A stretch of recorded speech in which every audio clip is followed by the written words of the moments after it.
Assalamualaikum warahmatullahi wabarakatuh. Bismillahirrahmanirrahim. Bismillah, alhamdulillah. Salatu wassalam ala rasulillah. Sayyidina maulana Muhammad bin Abdullah. Wa ala alihi wa sahbihi wa man tabi'a sunnatahu wa iqtada bihuda. Subhanaka la ilma lana illa ma 'allamtana. Innaka antal alimul hakim wa tub alaina innaka antat tawwabur rahim. Amma ba'd. Hadirin rahimakumullah. Alhamdulillah di sore hari Jumat ini kita kembali diberi izin oleh Allah Subhanahu wa taala untuk menghampiri mereka para aulia yang mana betul memang jasad mereka telah wafat, jasad mereka telah dimakamkan. Namun hakikatnya mereka adalah ahya, mereka adalah orang-orang yang hidup dan sangat berpengaruh untuk kita yang masih hidup di alam dunia ini, ya, karena mereka pun bisa mendoakan, ya, siapapun yang mendekat kepada mereka, memperkenalkan dirinya kepada mereka, seperti itu. Nah, kita harap dengan hadirnya kita, upaya kita ziarah seperti ini, kita menjadi minimal termasuk daripada orang-orang yang dikenal oleh mereka, dipandang oleh mereka, sehingga kelak dikenal oleh mereka, dipanggil oleh mereka. Amin ya rabbal alamin. Melanjutkan daripada nasihat Al-Imam Al-Habib Abdullah bin Al-Haddad, dan ini sangat istimewa sekali.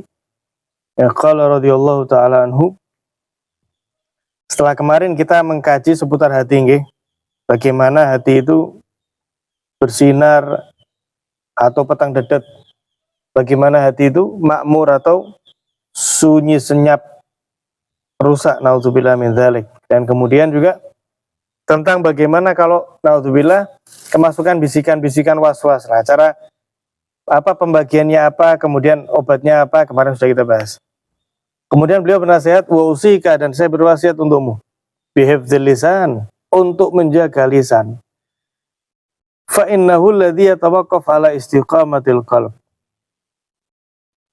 Ya, karena lisan inilah yang juga sangat berpengaruh di dalam kelurusan hati ini. Ya, sebagaimana juga hati seseorang itu bisa terlihat daripada apa yang keluar daripada lisannya. Bahkan yang cukup menarik itu, ya, ada kata-kata, ya, salah seorang ahli hikmah itu mengatakan, bahkan kedengkian seseorang itu bisa nampak daripada cara berguraunya, daripada bahasa guyonnya. Nah, orang kan guyon, bercanda, tidak ada masalah. Tapi ini orang yang tidak suka, orang yang dengki itu bencinya itu apa?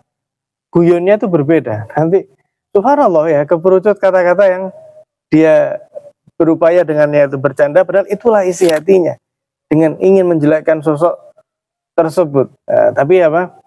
Pura-pura pakai mode guyonan gitu. Itu subhanallah, memang seperti itu. Jadi apa yang terucap oleh lisan seseorang itu tidak ada lain merupakan apa? Cermin akan isi hatinya. Pernah suatu ketika Nabi Isa alaihissalam dengan para hawariyin melakukan perjalanan, lah kok Nabi Isa ini tengah-tengah dicela oleh orang. Oh, kamu ini ya yang katanya Nabi gini. Kamu itu orang seperti ini, kamu itu gini, kamu dijelek-jelekan habis. Terus Nabi Isa diam, dijelek-jelekan Nabi Isa, bukan, oh inti kamu nggak tahu siapa saya, saya ini ruhullah, saya ini enggak. Dicaci maki, ini hawariyin, pengikut beliau ini, menggomono sama sekarang ini ya murid, ya laskar, ya. Ini wis gerem dulu. Nabi Isa loh ini dicaci maki oleh sekelompok orang. Wis selesai mereka tadi itu mencaci maki, Nabi Isa justru mendoakan, ya Allah, ampuni kesalahannya, lapangkan hatinya. Didoakan oleh Nabi Isa. Habis didoakan, dihina lagi, kamu itu gini. Didoakan lagi, dihina lagi, didoakan lagi. Wis mereka capek sendiri dan mereka jalan. Para hawariyin ini heran menyaksikan kejadian tersebut, tidak berani protes, ya Bung. Ini Nabi Isa. Hanya saja setelah kejadian mereka penasaran. Mereka menanyakan, loh ya Nabi Allah, engkau ini tadi ini dicaci maki loh. bukan disanjung, bukan dipuji, bukan dimuliakan, dicaci maki. Dengan cacian yang bahkan sedikit pun tidak ada pada dirimu. Dan kamu berhak untuk menolak akan cacian tersebut. Apa kata beliau? Kullun yunfiku bima indah. Masing-masing daripada kita itu memberikan apa yang dia miliki. Nah, mungkin yang mereka miliki adalah ya cacian itu. Jadi ibarat kata kalau boleh dianalogikan, di dalam sebuah wadah, dalam sebuah keranjang itu, ya isinya mereka ya situ. Cacian, penghinaan, ya meremehkan, memfitnah. Dia punya stok cuman itu aja. Lah saya dikasih, masa saya tidak balas ngasih? Ketika saya mau ngasih balik, ternyata saya tidak punya stok kata-kata yang seperti itu. Yang ada doa-doa baik, kata-kata baik, akhirnya saya kasih itu. Kullun yunfiku bima indah. Masing-masing di antara kita memberikan apa yang dia miliki. Yang dimiliki baik, maka itu yang keluar baik. Yang dimiliki jelek pun itu yang akan keluar. Kalau dalam pepatah bahasa Arab yang lain dikatakan apa?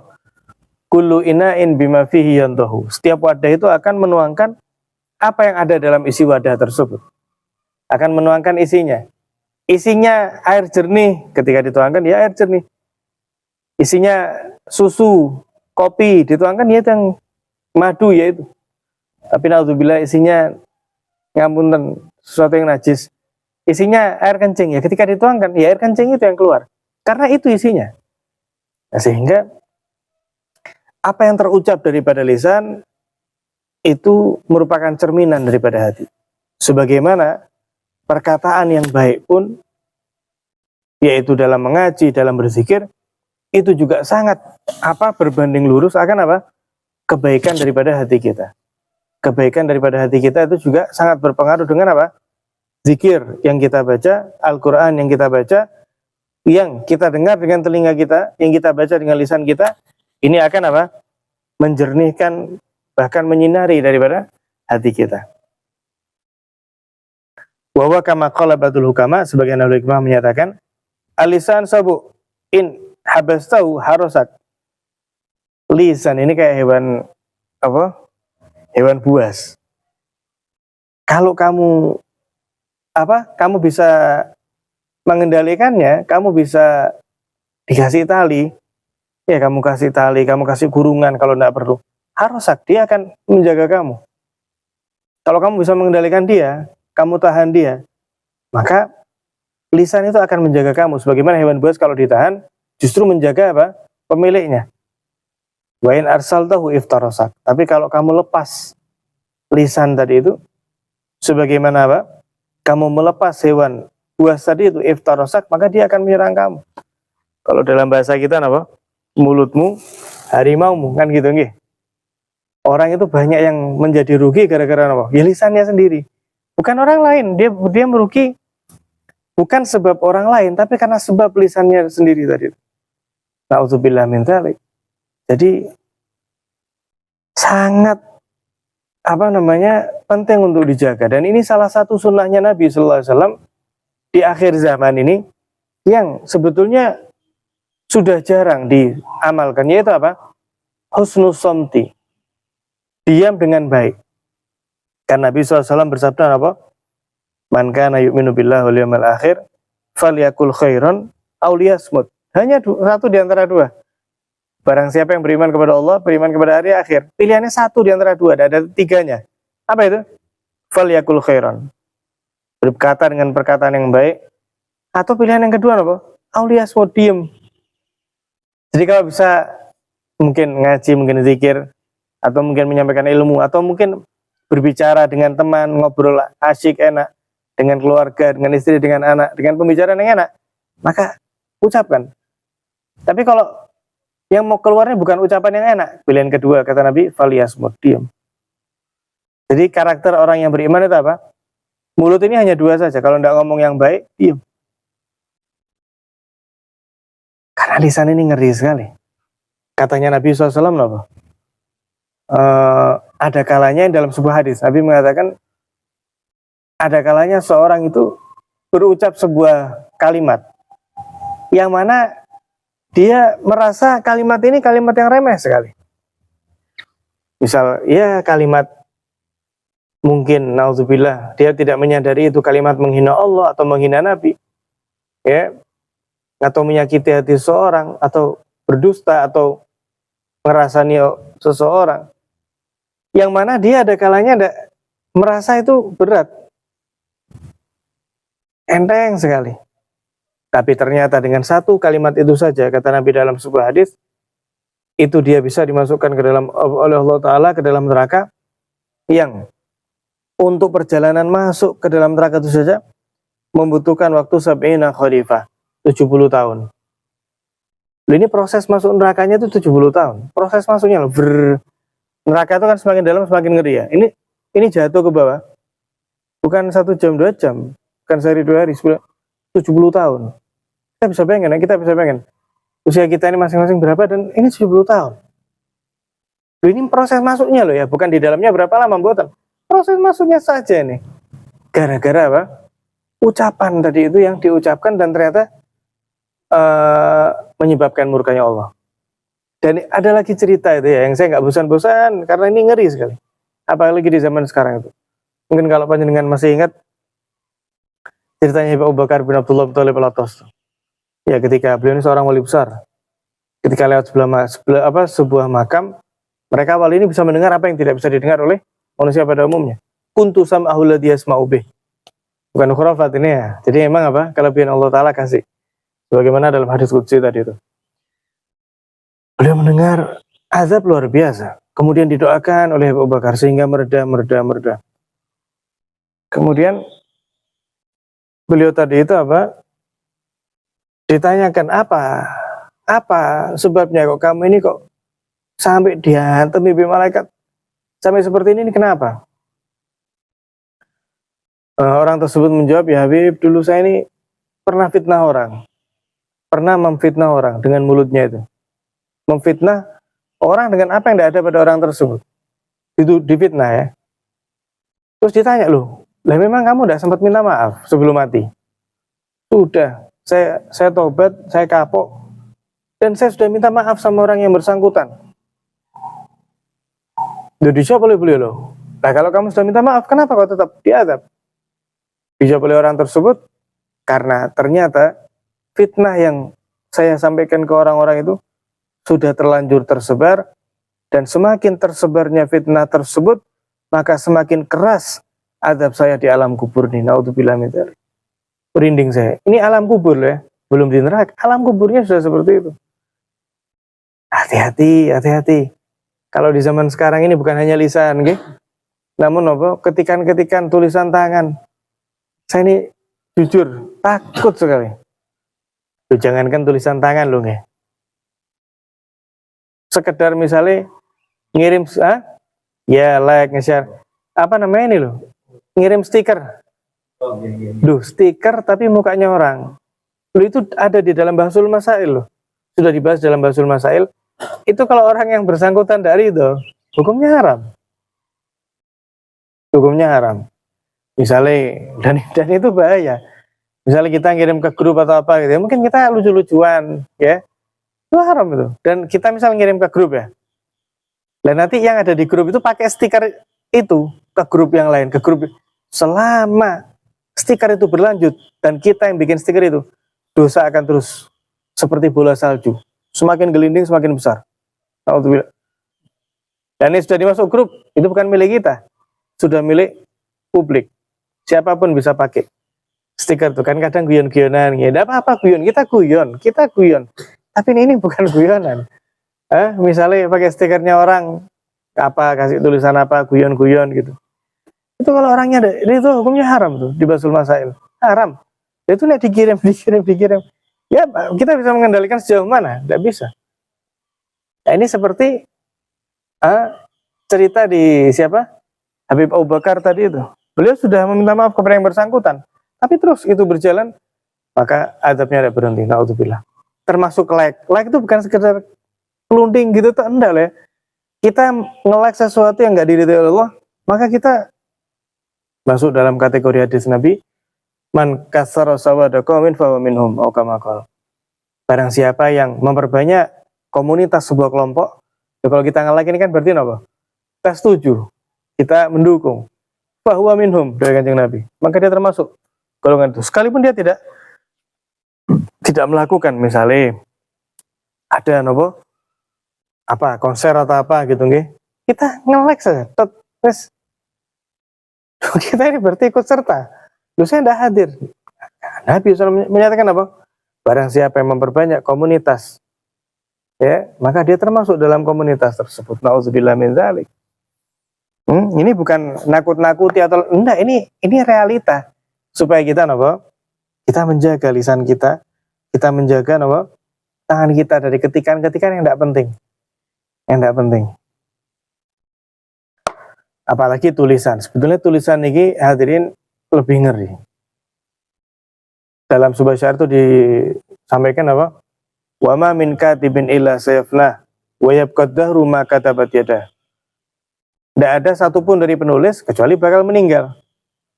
Akan tetapi tulisan yang dia pernah tulis, baik itu berupa buku, baik itu berupa di media sosial, akan terus ada. Orangnya sudah meninggal, orangnya sudah di alam kubur, tapi tulisan-tulisan tuduhan fitnah yang di media sosial itu terus ada. Sehingga fala taktub bikaffika ghairu syai'in yasuruka yaumal qiyamati antara. Gak ada penulis kecuali bakal mati. Tulisannya akan terus ada. Maka jangan sekali-kali kamu menulis sesuatu kecuali tulisan yang kelak di akhirat engkau akan tersenyum sebab pernah menulis tulisan-tulisan tersebut. Ini misalnya Kiai Misbah ini, kitab tentang ziarah aulia. Beliau menulis, ya, beliau rahimahullah taala telah wafat radhiyallahu taala anhu. Akan tetapi manfaat yang beliau tulis terus bergulir pahala. Habib Abdullah bin Alwi Al-Haddad, beliau sudah wafat, tapi beliau kelak akan sangat bergembira dengan apa yang beliau tulis. Berapa ratus tahun yang lalu, tapi seluruh penjuru dunia baca kitab beliau. Panjenengan misalnya nulis di media sosial nasihat, misalnya ajakan-ajakan baik, atau mungkin sekedar nge-share taklim, nge-share ziarah tadi ini. Kita akan meninggal dalam nasihat panjang umur, tapi kita akan meninggal, tapi tulisan-tulisan tersebut akan akan selalu ada. Minimal kita punya anak keturunan melihat dulu itu punya semangat untuk ngaji, dulu itu punya semangat untuk kebaikan, maka saya tidak boleh melenceng daripada jalan orang tua saya. Maksud saya mengecewakan mereka, minimal seperti itu. Fajtahid fi istiqalih bima yunik wa dzalika katilawat wa dzikir. Maka berusahalah menyibukkan lisanmu itu dengan yang penting saja. Lah yang penting ini apa sih? Kan Kanjeng Nabi SAW beliau bersabda, min husni islamil mar'i tarkuhu ma la ya'ni. Di antara tanda-tanda kebagusan Islam seseorang itu apa sih? Yaitu ketika dia meninggalkan sesuatu yang tidak penting baginya. Lah, sesuatu yang tidak penting itu mesti gimana? Tidak penting dalam urusan dunia atau tidak penting dalam urusan akhirat. Jadi dia dengan kata-kata tersebut, jika itu tentang kata-kata itu tidak ada manfaat buat agamanya, bukan zikir, bukan Al-Quran, bukan mengajak kebaikan, dan seterusnya. Bukan juga kata-kata yang berpengaruh untuk manfaat duniawinya. Jelekan orang, ngerasani orang, misalnya, dan seterusnya. Termasuk ucapan yang yang nggak penting bagi kita. Wadawailal khair, mengajak kebaikan. Wahtaris min isyghalih bima la ya'nik. Dan hati-hati jangan sampai menyibukkan lisanmu dengan yang nggak penting. Apa itu yang nggak penting? Di sini dijelasin kali beliau. Wa huwa kullu ma la tarju 'ala nutuk bi thawaban. Yaitu ucapan yang tidak bisa kamu berharap dengan ucapan tersebut pahala dari Allah. Jadi ucapan yang tidak membuahkan pahala. Wala takhsha fil imsak anhu iqaban. Dan kamu tidak takut dengan tidak mengucapkan ucapan tersebut diazab oleh Allah. Maksudnya apa? Yaitu ucapan yang memang penting untuk kita ucapkan. Ya, berbuah pahala. Ya, atau misalnya tapi kalau misalnya tidak diucapkan justru berbuat dosa, misalnya naudzubillah melihat orang bermaksiat dan kita bisa menegur orang tersebut, undawis saya diem aja, Nah, ini apa? Nah, ini tambah berbuat malah berbuah dosa kalau seperti itu. Ya, jadi yang tidak manfaat itu apa? Yang tidak bernilai pahala juga apa? Kemudian kalau diam tidak mengakibatkan dosa. Nah, sebagai penutup, ya, ada suatu ketika seorang ulama itu ditanya, "Wahai Imam, kenapa saya ini kok kadang-kadang itu ngerasa sumpek tanpa sebab? Jadi tidak ada apa-apa, tahu-tahu gelisah, tahu-tahu sumpek.